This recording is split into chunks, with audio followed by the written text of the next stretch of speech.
සාදු සාදු සාදු නමස්කාර වේවා බුදුරුවනට සෑමදා බුදු හිමි සරණ යමි. නමස්කාර වේවා ධම්රුවනට සෑමදා සදහම් සරණ යමි. නමස්කාර වේවා සංඝරුවනට සෑමදා මහා සංඝ සරණ යමි. නමස්කාර වේවා තුනුරුවනට සෑමදා තිසරණ සරණ යමි. සාදු සාදු සාදු. පරම පූජනීය ආදි ගුරු දේවෝත්තම අපගේ අනුබුදු මිහිඳු මහරහතන් වහන්සේට අපගේ නමස්කාරය වේවා. සාදු සාදු සාදු. පරම පූජනීය ගුරු දේවෝත්තම කල්යාණ මිත්‍ර පින්වත් ලොකු ස්වාමීන් වහන්සේටද අපගේ නමස්කාරය වේවා. සාදු සාදු සාදු. ශ්‍රද්ධාවන්ත පින්වත්නි, ආදරණීය පින්වත් දරුවනි, අදත් සිටි ගිනි නිවන දහම් වැඩසටහන් මාලාවේ තවත් දවසක්. ඉතින් අද දවසේ මේ ධර්ම දේශනාව සඳහා දායකත්වයේ සලසන්නේ මේ මාසේ 18 වෙනිදා මිය පරලෝකීය බදුල්ල ධර්මදූත විද්‍යාලයේ හිටපු විදුහල්පති චන්ද්‍රා ඕවිටිපාත ජයතිලක ගුරු පියාණන්ට පුණ්‍යානුමෝදනා පිණිස 2003 උසස් පෙළ ආදි ශිෂ්‍ය පිරිස තමයි අද මේ ආකාරයෙන් මේ දහම් වැඩසටහන සඳහා දායකත්වයේ සලසන්නේ. ඉතින් අපි පසුගිය 27 වෙනිදා ශ්‍රී මහා සුමන මහමෙවුනා භාවනා සුපී ඔබ අසිරිමත් පින්කමක් දකින්න ඇති 80 මහා ශ්‍රාවකයන් වහන්සේලා සිහි කරගෙන අපි මල් කරඬු 80ක් සූදානම් කරලා ඒ රහතන් වහන්සේලාගේ ගුණ සිහි කරලා අපි අලංකාර පූජෝපහාරයක් දැක්වුවා ඒ උතුම් රහතන් වහන්සේලා උදෙසා. ඉතින් ඒ උතුම් බුදු පසේ බුදු අරහන්තක වන්දනාව තුළින් රැස් කරගත් සියලු පින් මේ ධර්ම දේශනා ශ්‍රවණය කරන සියලු පින්වතුන්ට අනුමෝදන් වෙත්වා. සාදු සාදු සාදු. ඉතින් අද මම කල්පනා කළා මේ පින්වත් හැම දිනාටම ඊටාම සුවිශේෂී බුද්ධ දේශනාවක් සිහිපත් කළ දෙන්න. ඒ තමයි උපාසක චණ්ඩාල සූත්‍රය. ඒ කියන්නේ උපාසක සැඩලා ගැන වදාළ දෙසුම. බුදුරජාණන් වහන්සේ මේ දේශනාව දේශනා කරන්නේ සවැත් නුවරදී. එතකොට බුදුරජාණන් වහන්සේ දේශනා කළා පින්වත් මහණෙනි, පස් කරුණකින් සමන්විත උපාසකයා උපාසක සැඩලෙක් දෙවි. උපාසක කසලෙක් දෙවි. උපාසක පිළිකුලෙක් දෙවි. ඒ කවර පසකින්ද යත් බුදුරජාණන් වහන්සේ වදාලා. එතකොට මෙන්න මේ කාරණා පහකින් යුක්ත උපාසකෙක් ඉන්නවා නම් එයා උපාසක සැඩලෙක්. එයා උපාසක කසලෙක්. එයා උපාසක පිළිකුලෙක්. එතකොට මේ චරිතයෙන් ඇති වැඩක් නැහැ. මෙයා මැරිලා කෙලින්ම නිරේ යන්නේ. ඒතර අපි ඉගෙන ගත්තා උපාසකෙක් කියන්නේ කවුද කියලා. යම් කෙනෙක් මුළු හදවතින්ම බුදුරජාණන් වහන්සේ සරණ ගියා නම්, ඊළඟට ධර්මයේ සරණ ගියා නම්, ඊළඟට ශ්‍රාවක සංඝරත්නයේ සරණ ගියා නම්, ඒ තෙරුවන් සරණ ගියපු පින්වතාට අපි කියන උපාසක කියලා. වර්තමානයේ ගත්තොත් බොහෝ දෙනා බුද්ධං සරණං ගච්ඡාමි කිව්වට ධම්මං සරණං ගච්ඡාමි කිව්වට සංඝං සරණං ගච්ඡාමි කිව්වට ඔය කියන්නම් වාලේ කියනවා මිසක් ඔවුන්ගේ හදවතේ ශ්‍රද්ධාව නැහැ. ඔවුන්ගේ හදවතේ ශ්‍රද්ධාව නැහැ. බුදුරජාණන් වහන්සේ කෙරෙහි පැහැදීමක් නැහැ. ධර්මයේ කෙරෙහි පැහැදීමක් නැහැ. ශ්‍රාවක සංඝ රත්නයේ කෙරෙහි පැහැදීමක් නැහැ. ඔවුන්ගේ වැඩි ගැරහීම බුදුරජාණන් වහන්සේටත් ගරහනවා, ධර්මයටත් ගරහනවා, ශ්‍රාවක සංඝ රත්නයටත් ගරහනවා. ඔවුන් බොහෝ පව් කරනවා. ඒ බොහෝ පව් කරන පාපී අසත්පුරුෂයාට මේ වචන ටික සුදුසුයි. උපාසක සැඩොලෙක්, උපාසක කසලෙක්, උපාසක පිළිකුලෙක්. මේ වචන වලට සුදුසු ගතිගුණ ටිකක් අපි තුල තිබුණොත් අපේ ජීවිතින් ඇති වැඩක් නැහැ. අපිට මෙරිලා නිරේ යන්න වෙනවා. අපි බලමු මේ කරුණු පහ මොනවද කියලා. එතකොට අපිට තේරුම් ගන්න පුළුවන් මේ නම් වලට අපි සුදුසු නැද්ද කියලා. පළවෙනි එක තමයි මේ උපාසක සැඩවලා ළඟ, මේ උපාසක කසලයා ළඟ, මේ උපාසක පිළිකුලෙක් ළඟ ශ්‍රද්ධාව නැහැ. මොන පළවෙනි එක. ඒතර යම් මිනිසෙක් ඉන්නවාද?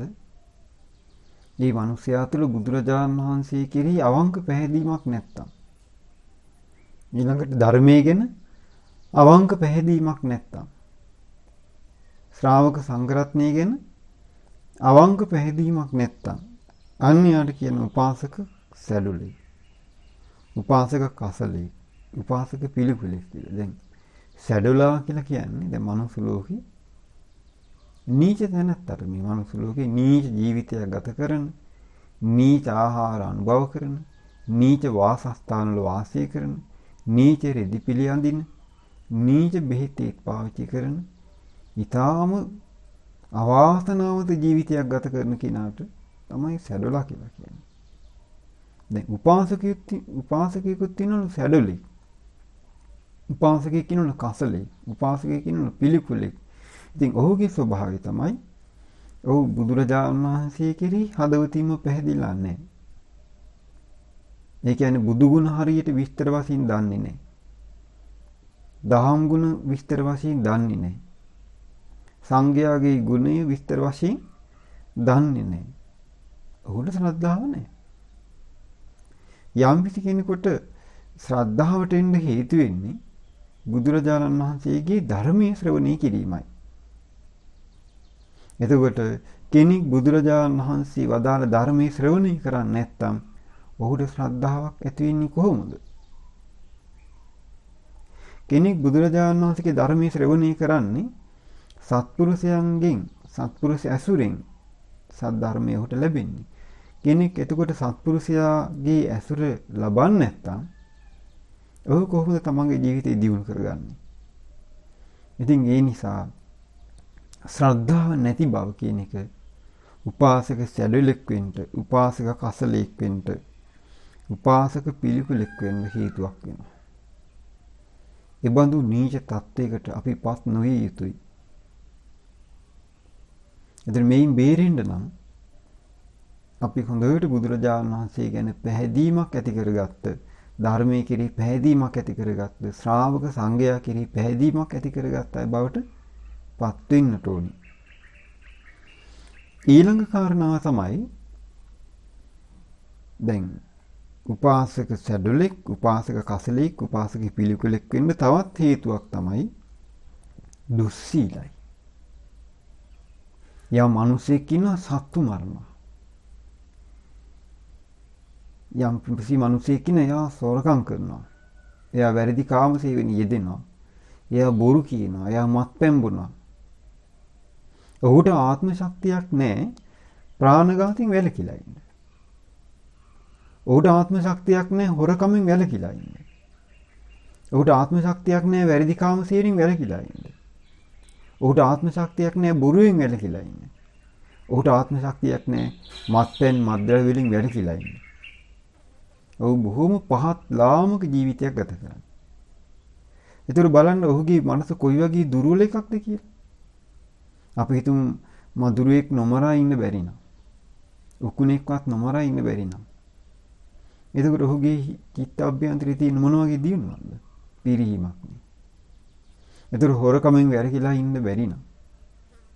එතකොට ඔහුගේ මොකක්ද මේ මානසිකත්වයේ තියෙන විශේෂත්වය? වැරදි කාම සේවනයෙන් වැරකිලා ඉන්න බැරි නම්. ඊළඟ බොරුවක් නොකිය ඉන්න බැරි නම්. ඒක මොනතරම් අවාසනාවක්ද? දැන් මේ මිනිස්සු ඉන්නවනේ බොරු කියන්නත් දින හදාගෙන. මිනිස්සු ඒවට වෙනම දාලා. දැන් අවුරුදු කාලය වෙනකොට තියෙනවා ලොකුම බොරුව කියන එකට තෑග්ගකුත් දෙනවා.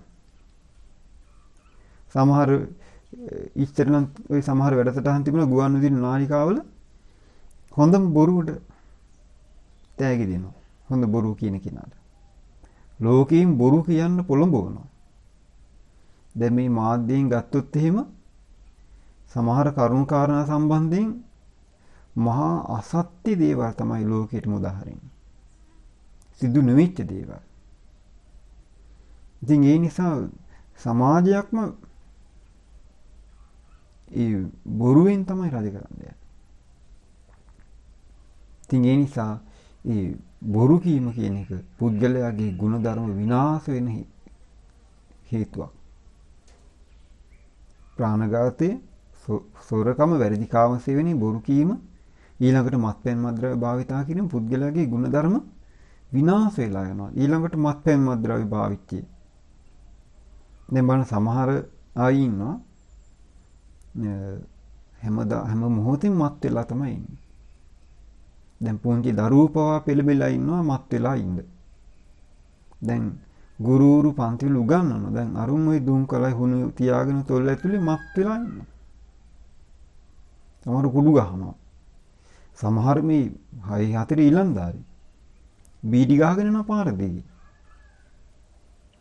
ඉතින් බෝක්කුවල හන්දි වල බීඩි ගහලා ඉන්නවා. පහුගිය කාලේ දැන් බාරෙන් වහලා තිබුණේ මොනවද කරේ මේ ගමේ ක්‍රමයට මෙන්න කසිපු පෙරන්න පටන් ගත්තා. කටු කම්බිද සිමෙන්තිද කටුස්සද ගැරන්ඩිද කුණු වෙන්න දාලා ඔය පාල් කර කර බොනවා. එතකොට මේ ආත්ම ශක්තියක් නැහැ වැළකීලා ඉන්නේ. කොච්චර ඇබ්බැහි විලාද කියන්නේ. සිගරට් එකක් බීඩියක් නැත්නම් වැසිකිලි යන්නේත් නැහැ.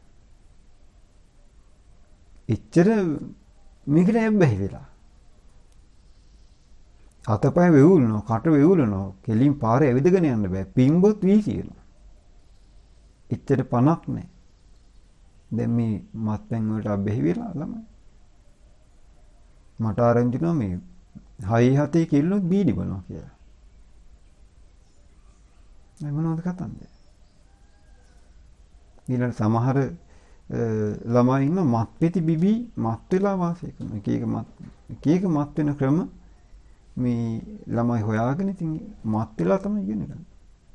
ඉතින් කියන මතක නැහැ නිින්ද යනවා. ඊට පස්සේ ඉතින් ඉගෙන ගන්න මහන්සි වෙනකොට වඩා ඒ ආට උනේ කසාදයක්. ඉක්මනින් විවාහයක්, හොඳ පෙම්වතෙක්, පෙම්වතියක්. ඊට පස්සේ ඉතින් උසස් පෙළ විභාග ලියන්න කලින් පැනලා යනවා. ඊට පස්සේ ජීවිත කාලෙම විඳවන්න වයින්නවා. ඊට පස්සේ ජීවිතේම නන්නත්තර. මේ මොන ආදරයක්ද? පැනලා යන්නේ තුයි බීඩිකාරයෙක්, ගංජාකාරයෙක් එක්ක, කුඩුකාරයෙක් එක්ක. ජීවිතේම විනාශයි. ඒ නිසා මේ විශේෂයෙන්ම මේ තරුණ දූ දරුවන්ට අපි මතක් කරන්නේ මේ මත්පැන් මද්ද්‍රව්‍ය ආදී පාවිච්චි කරන ඒ අසත්පුරුෂයන් ඇසුරට යෙදෙන්න එපා. දුවලවුණත් එහෙමයි. දැන් සමහර ඒ අසත්පුරුෂ ඒ බඳු පාපී ක්‍රියා තියෙන පුද්ගලයන්ගේ ඇසුරට වැටුණොත් තමන් පිරිහෙනවාමයි. පිරිහෙනවාමයි.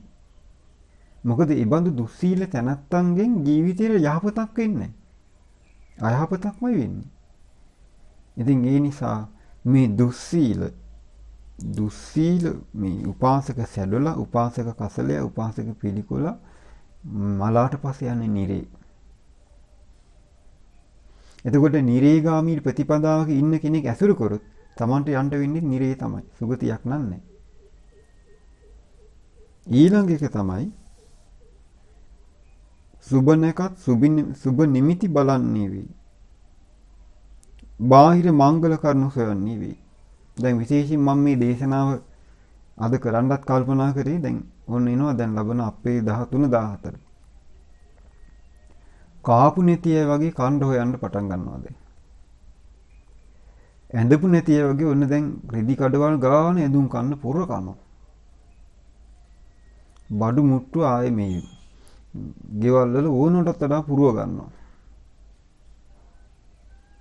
ඊට පස්සේ රසින්ඥ පත්තු කර කර අර පුස් හඬින් සතුටු වෙනවා. මේ කන බොන එක වරදක් නෙමෙයි. ලස්සනට අඳින එක වරදකුත් නෙමෙයි. වරද තමයි මිත්‍යා දෘෂ්ටික වීම. දැන් සිංහල බෞද්ධයාගේ අවුරුද්දක් තියෙනවා නැත්තේනේ. සැබෑ සිංහල බෞද්ධයාගේ අවුරුද්ද තමයි අපේ භාග්‍යවත් බුදුරජාණන් වහන්සේ මනුලොවට පහළ වුණ දවස. උන්වහන්සේ සම්බුද්ධත්වයට පත් වුණ දවස.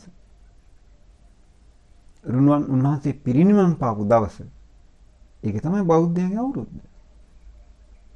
ඒක තමයි බෞද්ධයාගේ නව වර්ෂය. නමුත් කාලිංග මාග ආක්‍රමණ මේ ලංකාවට ආවා. කාලිංග මාග ආක්‍රමණ මේ ලංකාවට ආවට පස්සේ ඒ කාලේ උපාසකයන් විනාශ කළා දැන්. රුවන්වැලි මහසෑය ජයශ්‍රී මහ බෝධි ලේන් තෙත් වුණා. උපාසකව දැක්ක තැන පිටි ගැහුවා. සමහරවිට සංඝයා මරා දැම්මා. සංඝයා මරාගෙන මස් කාපු යුගයකුත් තිබුණා. දරුණු විශාල මේ තාඩන පීඩන මේ උපාසකයන්ට එල්ල වුණා. සංඝයාට එල්ල වුණා. අහස උසර නැගෙන වෙහෙර විහාර කඩා බිඳ දැම්මා. විශාල කළු ගලින් බුදුරජාණන් වහන්සේගේ බුද්ධ ප්‍රතිමා නෙල්ලා තිබුණා. ඒක විනාශ කළ දැම්මා. අදටත් ඒ ඔබට දකින්න පුළුවන් මේ පොළොන්නරු එහෙම ගියාම විශාල ගල් බුද්ධ ප්‍රතිමා විනාශ කළා දාලා. අතපය බෙල්ල කඩා දාලා. එතකොට අපේ මුතුන් මිත්තු 100,000 ගණනින් මේ මහපොළ වැතිරුණා. ගිල්ල සිඳ දැම්මා, අතපය කපා දැම්මා, සුදු වස්ත්‍ර ලේන් තෙත් වෙලා ගියා. එහෙම ම්ලේච්ඡ ප්‍රහාරයක් කාලිංග ආක්‍රමණ දියත් කළා. ඒතර ඒම් තමයි කිව්වේ. නුඹලගේ අවුරුද්ද වෙසක් නෙමෙයි. නුඹලගේ අවුරුද්ද මේ අප්‍රේල් මාසෙ කියලා මෙන්න මේ කතන්දරේ දුන්නේ කාලිංග මාග. දැන් බලන්න ඒකේ තියෙන්නේ සිංහල දෙමළ සිංහල හින්දු අලුත් අවුරුද්ද. එතකොට ඒක බෞද්ධයන්ට කිසිසේත් අදාළ එකක් නෙමෙයි. ඉතින් අපිට වෙච්ච හානි අපි රසින්ඥපත්තු කරගෙන සමරන්න ඕනේද? අපිට වෙච්ච විපත්තිය අපි ආයෙ මතක් කර අපි විඳවන්න ඕනේද?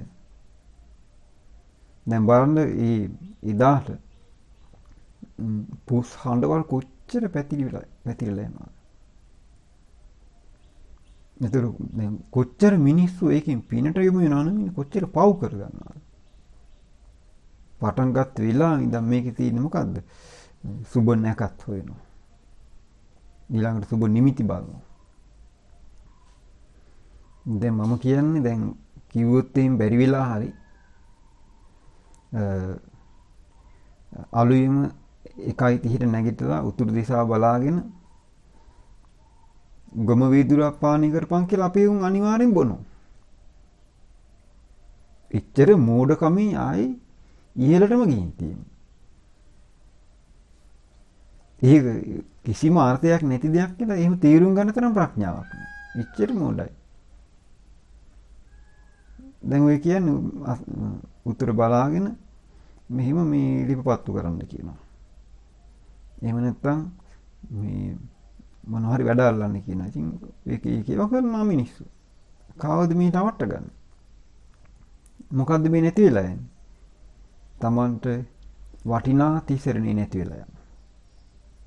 ඒක බුදුරජාණන් වහන්සේගේ දර්ශනයක් නෙමෙයි. ඒක හින්දු බමුණන්ගේ මිසදිටු දකුණු ඉන්දියන්කාරයන්ගේ තියෙන දැක්මක්.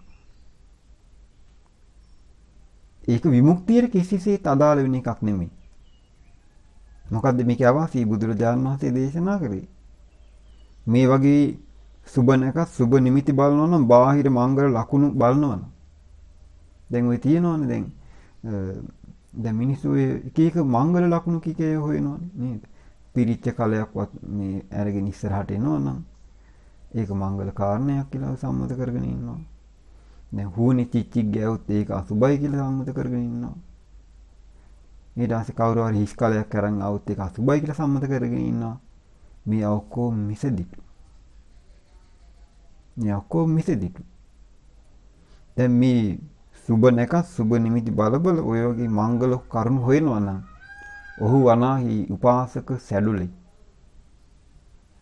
ඔහු අනාහි උපාසක චණ්ඩාලෙක්. ඔහු අනාහි උපාසක කසලෙක්. ඔහු අනාහි උපාසක පිළිකුලෙක්. දැන් බැලින්නම් උපාසක චණ්ඩාලෙක ගොඩක් ඉන්නේ. උපාසක නාමයේ පෙනී අවංකවම හිතලා එකඟව කවුද බුදුරජාණන් වහන්සේ සරණ ගිහින් තියෙන්නේ එතකොට? ධර්මයේ සරණ ගිහින් තියෙන්නේ. ශ්‍රාවක සංඝ රත්නයේ සරණ ගිහින් තියෙන්නේ. එහෙම සරණ ගියා නම් මිත්‍යා දෘෂ්ටියක් ඔළුවේ තියාගන්නේ නැහැ. දැන් ශ්‍රද්ධාව කියන්නේ බුදුරජාණන් වහන්සේ යමක් වදාළද ඒක ඒකාන්තිම සත්‍යය කියලා පිළිගන්න එක. බුදුරජාණන් වහන්සේ යමක් නොවදාළද ඒක යා පිළිගන්නේ නැහැ. දැන් මේ නැකත් සුබ නිමිති මේ මංගල කරුණු මේ මිත්‍යා දෘෂ්ටික වශයෙන් ඒ කරුණු කාරණා බුදුරජාණන් වහන්සේ නොවදාළ දේවල්. බුදුරජාණන් වහන්සේ මංගල සූත්‍රය කියලා වෙනම මංගල කාරණා ටිකක් අපිට පෙන්වලා දෙනවා. මංගල කාරණා කියලා කියන්නේ එතන නිවන් මාර්ගට එකසේම උපකාර වෙන කාරණා.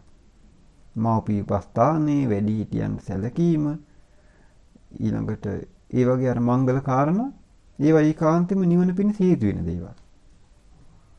දැන් මේ කියන්නේ ඒක නෙමෙයි.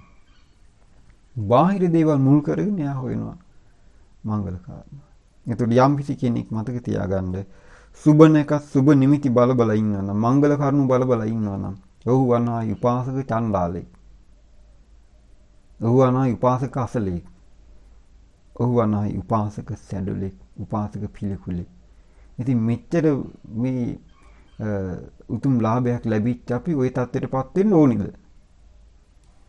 මං කියන්නේ ඉතින් අවුරුදු ගාණක් තිස්සේ මිනිස්සුන්ට වැරදි ආවා. දැන් හරි අපි හැදෙමු.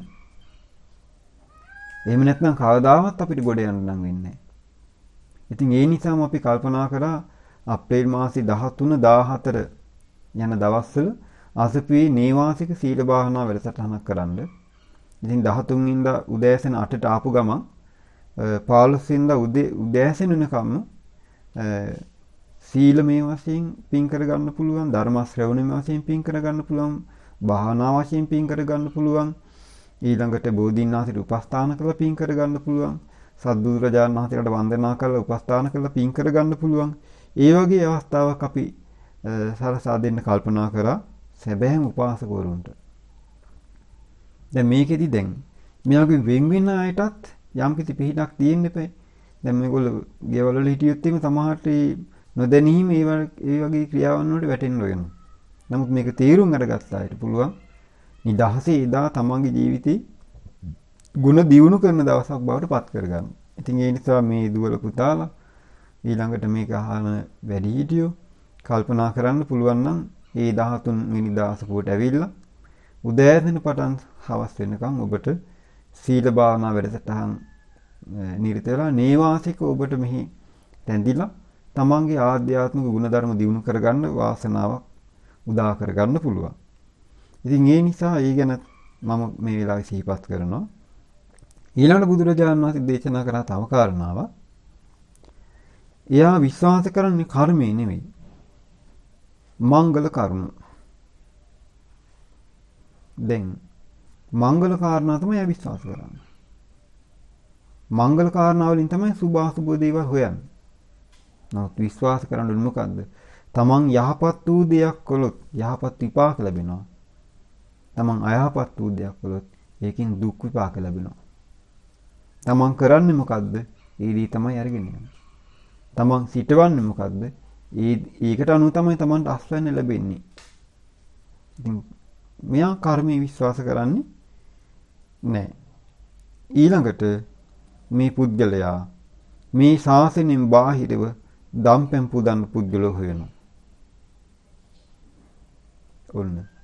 මෙයා මොකද කරන්නේ? බුද්ධ ශාසනයෙන් බැහැරව දම්පැන් පූජා කළ මහත්ඵල මහානිසංස පින් උපද්දන්න වෙනත් පුද්ගලෝ හොයනවා. මේ පුද්ගලයාගේ තියෙන ලක්ෂණ පහ. උපාසක කසලෙක්, උපාසක සැඩොලෙක්, උපාසක පිළිකුලෙක් වෙන්නේ මෙන්න මේ කාරණා ටිකෙන්. මොනවද? යාට ශ්‍රද්ධාවක් නැහැ. යා දුස්සීල කෙනෙක්. සුබ නැකත් සුබ නිමිති බලනවා. බාහිර මංගල කරුණු හොයනවා.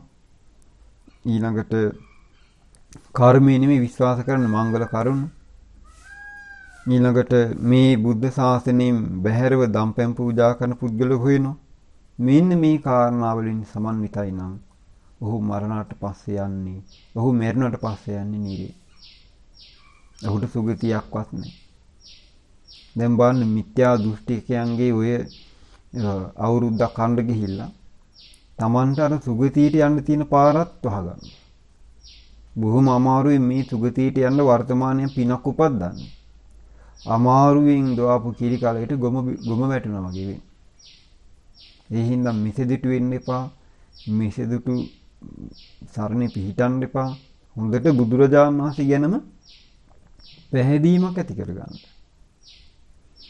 ඊළඟට බුදුරජාණන් වහන්සේ දේශනා කරා පින්වත් මහණෙනි පස් කරුණකින් සමන්විත උපාසක තෙමි.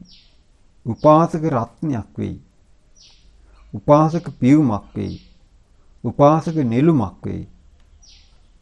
ඒ මොනවද මේ කාරණා පහ? අනුගාන කොච්චර ලස්සනද කියලා. බුදුරජාණන් වහන්සේ වදාළා මේ හදවතින්ම බුදුරජාණන් වහන්සේ සරණ ගිය ධර්මයේ සරණ ගිය ශ්‍රාවක සංඝ රත්නයේ සරණ ගිය මේ පුද්ගලයාට කියන උපාසක පියුම, උපාසක නෙළුම, උපාසක රත්නය.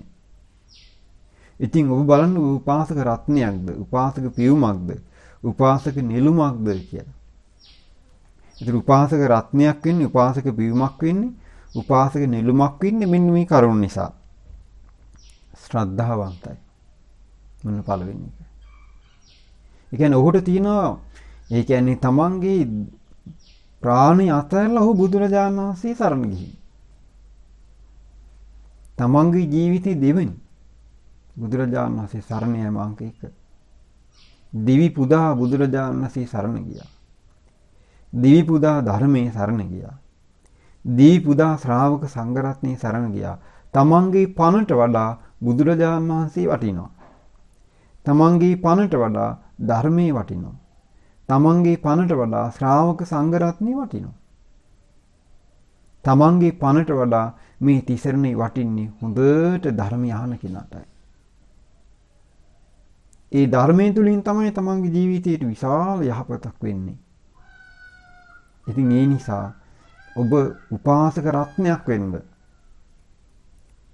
ඔබ උපාසක පියුමක් වෙන්න. ඔබ උපාසක නෙළුමක් වෙන්න. ඒ වෙන්නේ හොඳට බුදුරජාණන් වහන්සේ කෙරෙහි ශ්‍රද්ධාවක් උපද්දගත්තොත්.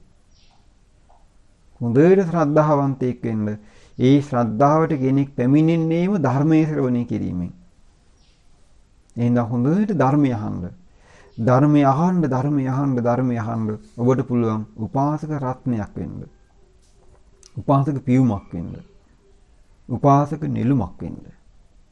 මේ ලෝකේ කිසිවෙකුට වෙනස් කරන්න බැරි අචල ප්‍රසාදයක් ඔබ ඇති කරගත්තොත්, මහා පොළවේ හිටවපු ගල් ටැඹක් වගේ ඔබේ ජීවිතය උපත් කරගත්තොත් ඔබ කාටවත් හොලවන්න බෑ. ඉතින් මේ වගේ උදාාර ජීවිතයක් ඔබ ඇති කරගන්න.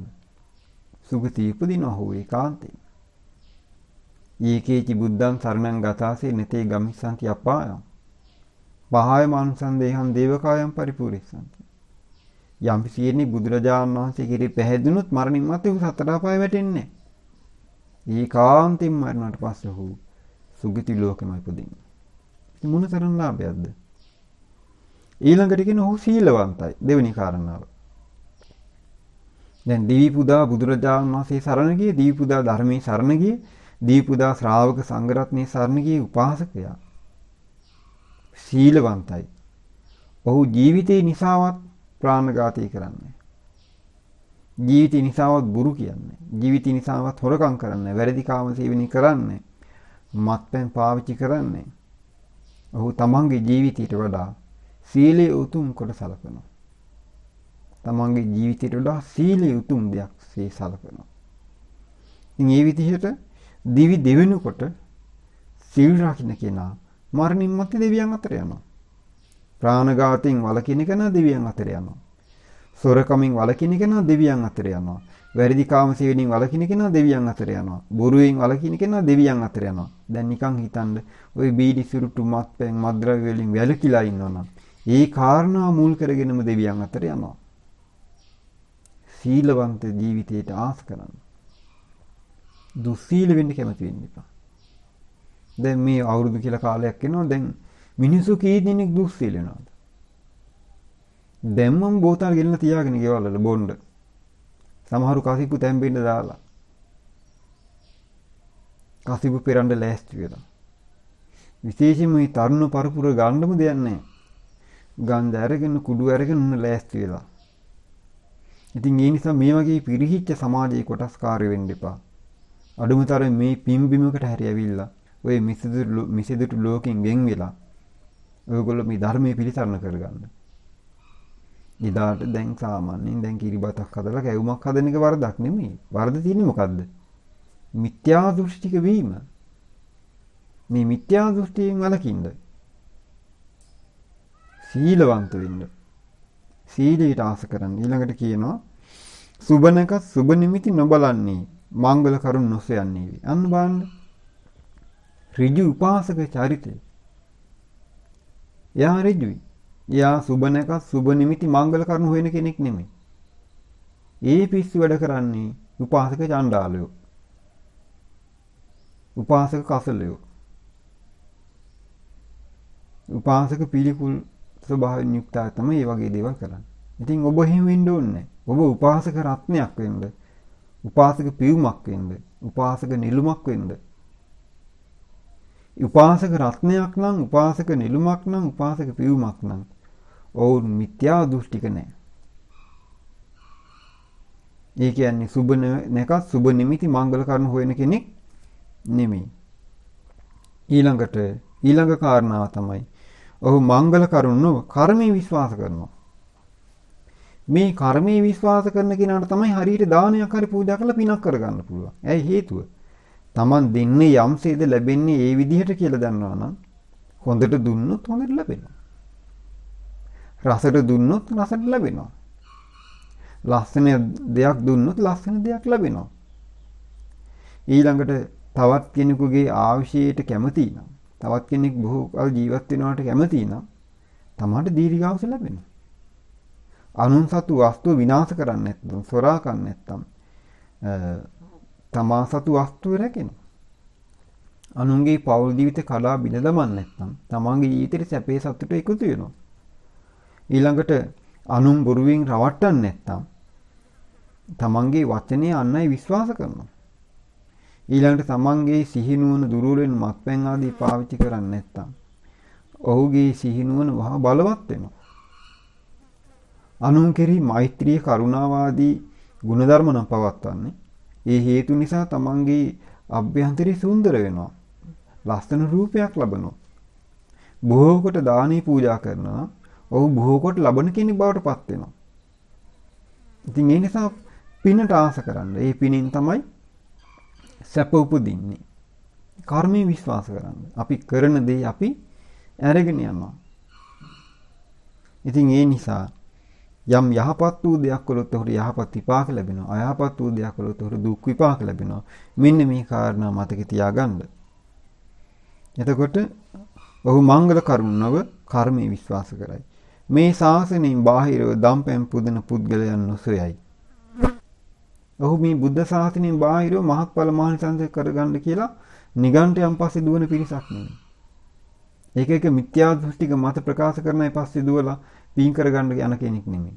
ඔහු බුදුරජාණන් වහන්සේ හඳුනගත්තා, ධර්මයේ හඳුනගත්තා, ශ්‍රාවක සංඝ රත්නය හඳුනගත්තා.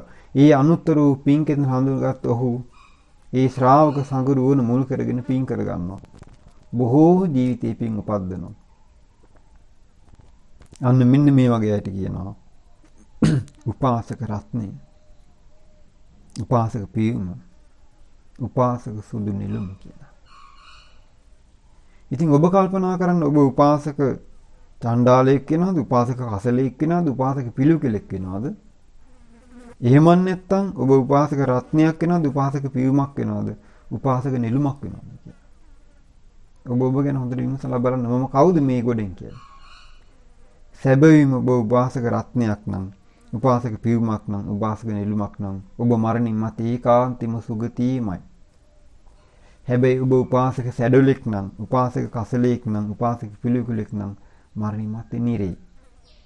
ඉතින් ඒ தත්ත්වෙ මිදලා සුගතියට එන්න ධර්මයමයි පිළිසන්න කරගන්න ඕනේ. ඉතින් විශේෂයෙන් මම මේ දේශනාව සිහිපත් කරලා දෙන්න කල්පනා කරේ දැන් මේ අප්‍රේල් මාසයේ 13 14 නිකන් පිස්සු නටනට ආයින්. දැන් ගියේ පාර අවුරුද්දක් කන්න ගිහිල්ලානේ මේ තාම බැටි කන්නේ. තාම නේද? තාම බැටි කන්නේ ගිය අවුරුද්දේ අවුරුද්දක් කන්න ගිහින්. මේ අවුරුද්දේ කන අවුරුද්දට මොන වගේ බැටයක් හම්බ වෙයිද දන්නේ නැහැ. ඉතින් අඩුමතරමේ මේ වගේ පින්බිමකට ඇවිල්ලා එදාට සීල් සමාදන් වෙලා ගුණධර්මයක් හරි දිනු කරගත්තොත් ඒවා සිහි කර කර හරි සතුටු වෙන්න පුළුවන්. දැන් බලන්න වර්තමානයේ මට අද තාත්තා කෙනෙක් කිව්වා දැන් සමහරට මේ ගම්වල වතුර නැහැ. මිනිසුන්ට කන්න නැහැ. මිනිසුන් හරියට ආර්ථික ප්‍රශ්න. දැන් තෙල් පෝලිම. ඊළඟට දැන් පේනවනේ ගෑස් පෝලිම. එතකොට මිනිසුන්ට සැනසෙල්ල හුස්මක්වත් ගන්න බැරි තත්ත්වයකටපත් වෙලා. එහෙන් ලයිට් නැහැ, එහෙන් වතුර නැහැ, එහෙන් කර්ණ බොන්නේ නැහැ. මෙහිම යනකොට මිනිස්සුන්ගේ හදවත්වල ගුණධර්ම නෙමෙයි මිනිස්සුන්ගේ හදවත්වල ඇති වෙන තරහ, ක්‍රෝධය, වෛරය, මුර්ග සංඥා පොඩ්ඩ ඇත්නම් ගහ ගන්නවා, බැන ගන්නවා, මරා ගන්නවා, කොටා ගන්නවා. දැන් ওই පහුගිය දවසක දැක්කේ නැද්ද? කොස් ගෙඩියට මිනිහා මරලා තිබුණා. එහෙම වුණ දේවල්ද මේ? පුංචි දෙයක් නැත්නම් මිනිස්සු ගහ ගන්නවා, බැන ගන්නවා, මරා ගන්නවා, කොටා ගන්නවා. දැන් පහුගිය දවස්වල මේ පහුගිය කාලේ බලමු ඉස්කෝල ළමයි කී දෙනෙක් මැරුණාද? ඒතර දැන් මේවට හේතු මේ ද්වේෂය, අකුසල්, ධර්මේ නැතිකම. ඉතින් ඒ නිසා දරුවනේ මේ අපිට නම් ලැබිලා තියෙන ඊටාම දුර්ලභ වාසනාවක්. දැන් බලන්න අපේ මාසේ පළවෙනි ඉඳන් 10 වෙනිදා වෙනකම් 80 මහා ශ්‍රාවකයන් වහන්සේලාගේ ධාතුන් වහන්සේලා පොල් ගහවල ශ්‍රී සුගන්ධ කුටියේ වන්දනාමාන කරගෙන පින් කරගන්න ඔබට වාසනාව ලැබිලා තියෙනවා. දහස් ගණන් රහතන් වහන්සේලාගේ ධාතුන් වහන්සේලා තමන්ගේ ඇස් වලින් දැකලා ඒ පින රැස් කරගන්න. ජීවමාන රහතන් වහන්සේ නමක් දැක්කා වගේ පිනක් රැස් වෙනවා. ජීවමාන 80 මහා ශ්‍රාවකයන් වහන්සේලා වන්දනා කරගත්තා වගේ පිනක් රැස් වෙනවා. දහස් ගණන් රහතන් වහන්සේලාට අත් දෙක එකතු කරලා එකපාර වන්දනා කරගන්න පුළුවන්. ඉතින් මේ පින්කම් මගහැර ගන්න එපා. මේ කාලේ ඔබ පුළුවන් තරම් පින් කරගන්න මහන්සි ගන්න. ඉතින් ඒ නිසා පින්වත් දරුවනි ඔබටද උපාසක රත්නයක් වන්නට, උපාසක පියුමක් වන්නට, උපාසක නිලුමක් වන්නට වාසනාව ලැබේවා. සාදු සාදු සාදු. ඉතින් අද දවසේ මේ ධර්ම දේශනාව තුළින් රැස් කළ සියලු පුණ්‍ය ධර්මයන් අපි අනුමෝදන් කරමු. පින් කැමති සියලු දෙවියන්ට සියලු දෙවියෝ සැපයෙන් සැපයටපත් වෙත්වා. උතුම් චතුරාර්ය සත්‍ය ධර්මය අවබෝධ කරගන්නට වාසනාව ලැබේවා. සාදු සාදු සාදු. ඒ වගේම පින්වත් ලොකු ස්වාමීන් වහන්සේ ඇතුළු සියලුම ස්වාමීන් වහන්සේලාට මේ පින් උතුම් වූ චතුරාර්ය සත්‍ය ධර්මය අවබෝධ කරගන්නට මේ පින් ඒකාන්තෙම හේතු වාසනා වෙත්වා.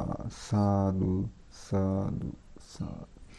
ඒ වගේම මේ මාසේ 18 වෙනිදා මේ පරිලෝකීය බදුල්ල ධර්මදූත විද්‍යාලයේ හිටපු විදුහල්පති චන්ද්‍රා ඕවිටිපාත ජයතිලක ගුරු පියාණන්ට මේ පින් අනුමෝදන් වෙලා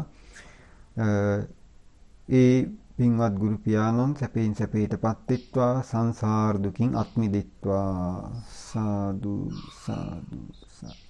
ඒ වගේම 2003 බදුල්ල ධර්මදූත විද්‍යාලයේ ඒ ආදි ශිෂ්‍ය පිරිස ඇතුළු ඒ සියලු දරුවන්ටද මේ පින් උතුම් චතුරාර්ය සත්‍ය ධර්මය අවබෝධ වීම පිණිසම හේතුපකාරයක්ම වෙත්වා. ඒ වගේම රංගරුවන්පුර මහත්මයාටත් එම ශිෂ්‍ය පිරිසටත් අසපේ යෝන් සභාවේ සියලු දූ දරුවන්ටත් මේ රැස් කළ පින් උතුම් චතුරාර්ය සත්‍ය ධර්මය අවබෝධ වීම පිණිසම හේතු වාසනා වෙත්වා. සාදු සාදු සා හැම දිනාටම තෙරුවන් සරණයි. නමෝ බුද්ධාය.